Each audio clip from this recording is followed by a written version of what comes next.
So Tim, as you know, I wrote one of the 5 covers from the new issue. Yeah. The one with arguably the best cover art, not the one. Metro Last Light is the game. Sequel to Metro 2033. Exactly, I know that you're a big survival horror fan. You played some Metro 2033 over the weekend. Yeah, after I read your cover story, I kind of wanted to get my hands on it to see what all the hubbub was about. I know that we gave it a 9 back when it came out. So basically from what I've played, I don't really know what's happened in this post-apocalyptic Moscow, but the game starts off and, you know, it does that sort of in media res thing where there's terrible things that happen and then you start off and everyone's trying to just make their way through these subway tunnels.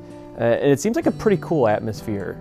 I'm Game Informer's resident super spy, and I heard you griping yesterday morning about one detail that I'm completely on board with, that in this version of the future, there's only one book available. It happens to be Metro 2033. You wake up and it's just like, your character you see on his desk is just like, Metro 2033, I'm like, oh, that's a cute little, clever little nod to the, you know, the original book. I'm like, oh, all right, I like this game. And then you just go to the next desk you see in the game. It's just like, oh, everyone's reading this book about their lives that they're living.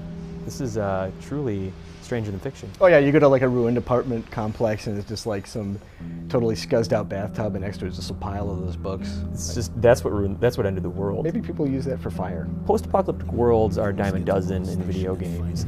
And it feels pretty oppressive. I feel suffocated. You know, and that's not just suffocating gas everywhere. No, that certainly helps. Because you have to wear the gas mask. That's a big part of the game. And you have like this charge thing that you have to crank up. Yeah, for your headlamp. Yeah, okay. It doesn't just stay on. You don't just pick up batteries. You got to like pull it out and...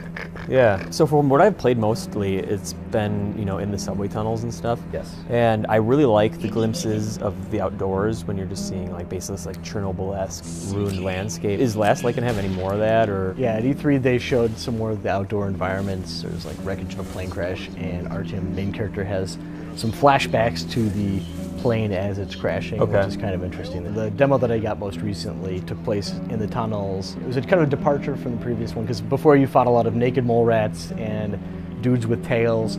Here there's They have pants? Tattered pants, kind of like the lizard, and the lab coat. Thank you for explaining it in ways I understand.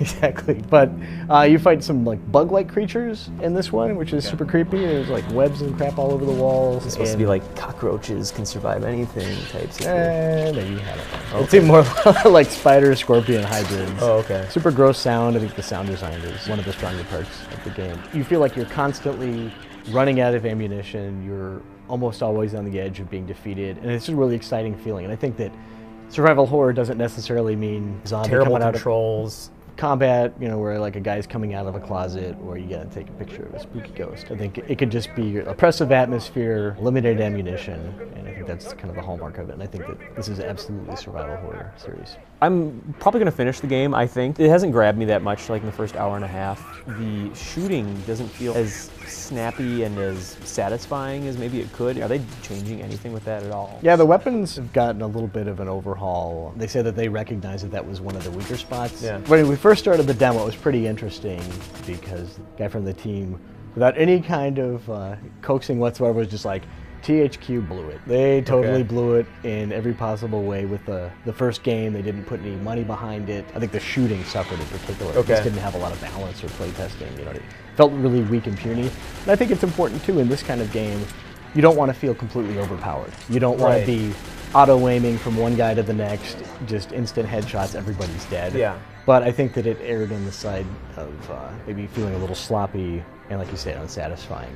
This one, in addition to the weapons getting an overhaul, the actual weapons themselves, that system has been upgraded to, where you can actually enhance the weapons that you have. I know there were concerns with THQ putting more of an emphasis on this game, that it was going to get kind of turned into any other military-style shooter that you'd see out there. From what I saw, it doesn't seem like that's going to be the case. I think action is still a big part of the game. Well, for fans that are going to have a gut reaction to a trailer, you know, obviously THQ is going to piece together the most action-packed parts of the trailer in order to get across the high notes, but you know, even from my played of 2033, it's like you're on a rail car and there's these monsters swarming you and you shoot them, but as soon as you're done, you're immediately alone again, and you know, the atmosphere started to kick back in and you're starting to feel very desperate.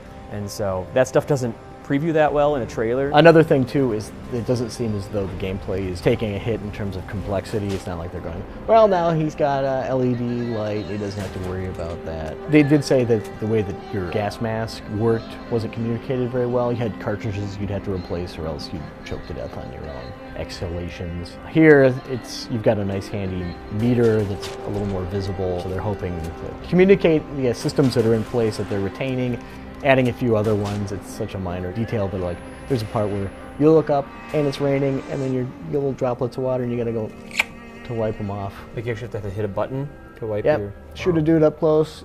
Oh my gosh, my mask is covered with all kinds of nasty stuff. Oh, wow. Last Light sounds really cool, and I'm curious, based off of what you know, what you played of 2033 and what you know about Last Light, what's a good reason that people should finish up 2033 or instead of just waiting for Last Light? I just love 2033. I think the atmosphere was great. I think it's one of the few games out there that does a good job of telling a story without being in your face. You don't get a lot of audio recordings or a guy on your headset. It's just kind of a lot of atmospheric storytelling where you can stop if you want and listen to a conversation between guards that kind of fills stuff out. I know a lot of games do that. Splinter Cell was like a pretty early example of that, but most of the time those guys were just goofing around saying, hey, I heard that there's a guy sneaking around here, whatever, and you choke them out. This is more people talking about their misery and suffering. Kind of stuff that you're into. Oh, you. If they're able to replicate some of the high notes of Metro 2033 with Last Light, I think it's probably worth keeping an eye on.